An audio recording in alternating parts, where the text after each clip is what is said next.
So part 2 on the Narc. Okay? All right? Playing in your face. So this fool knew that I had came from a background of money. My mom was a 6-figure earner at IBM, and that's why just because it looks good on the outside doesn't mean the house is clean. Because hers damn sure wasn't. It was filthy, wicked. Okay?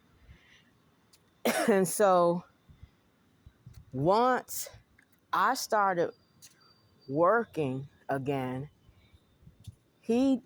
I decided once I had found out that there was a 24-hour daycare, and I put our son in that.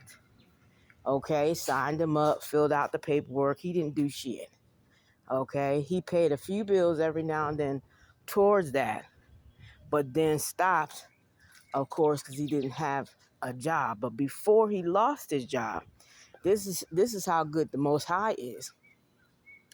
He told me that he didn't want me working because it would affect him if he didn't have a babysitter, which is another reason why I put our son in that 24-hour daycare so that I could work. And then he told me because he made more money than me, all right, that his job was more important than mine.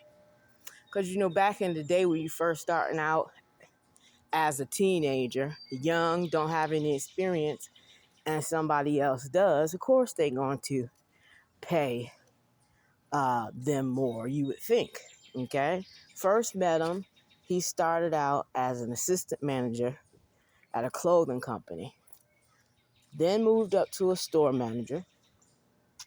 Then moved up to a district manager, which is the job change and why I was here in Georgia in the first place with his ass. And I seen that as inspiring to me. Okay. So then I started out at a gas station. All right. And then I was a cashier and, stalker and all that stuff. And then I ended up being an assistant manager, got promoted to assistant manager.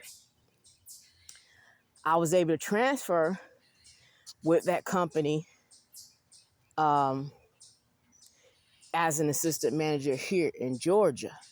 And that's when shit started getting real and crazy because I was working crazy hours. I had a lot of responsibility. And I got inspired by what he was doing.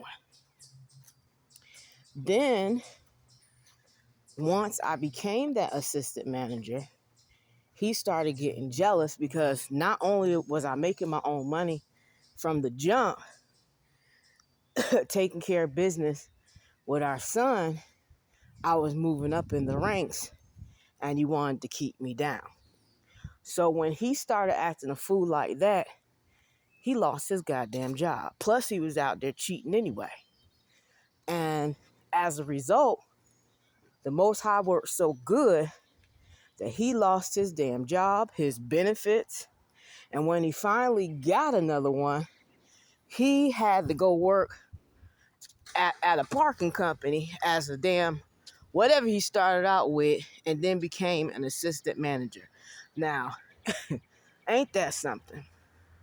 Then he didn't want me to live with him anymore. He was cheating on me, so I got my own apartment and what have you.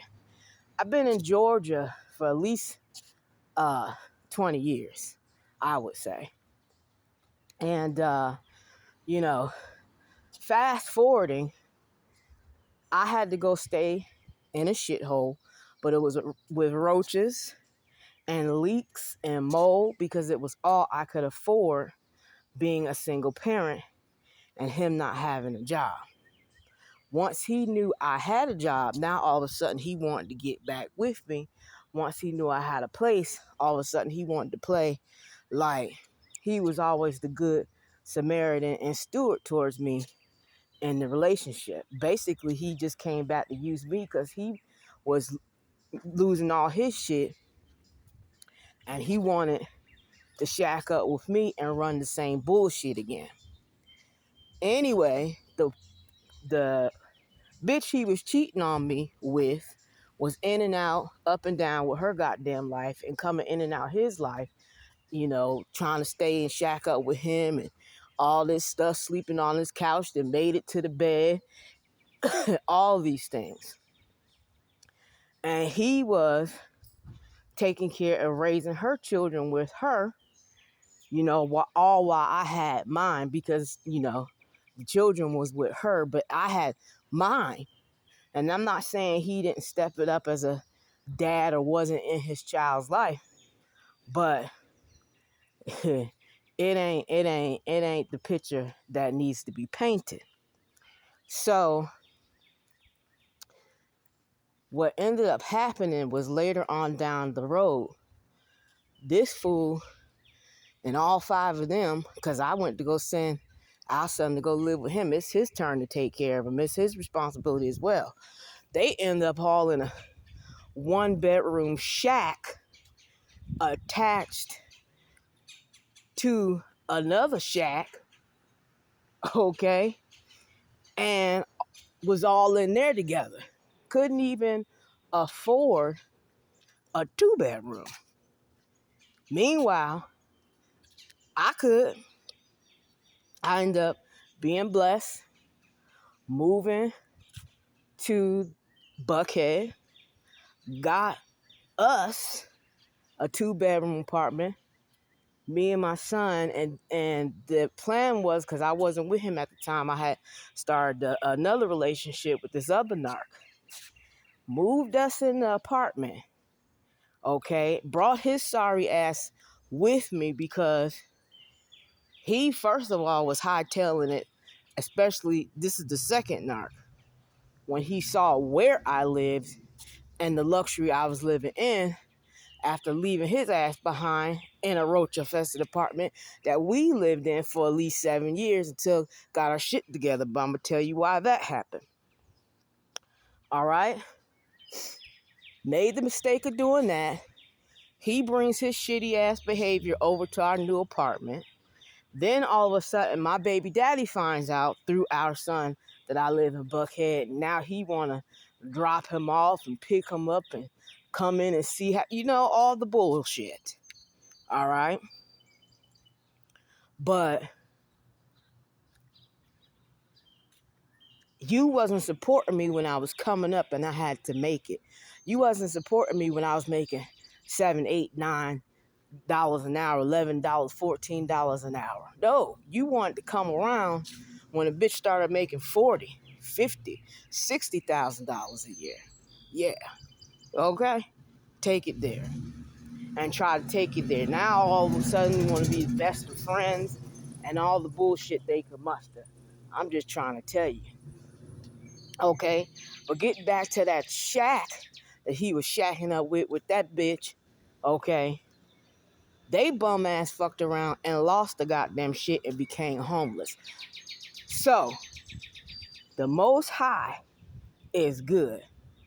And meanwhile, I'm on the rising up, making more money, living in luxury, moved out of my Buckhead apartment because I no longer want to be with this bum anymore who did the same thing and worse, because I stayed too long.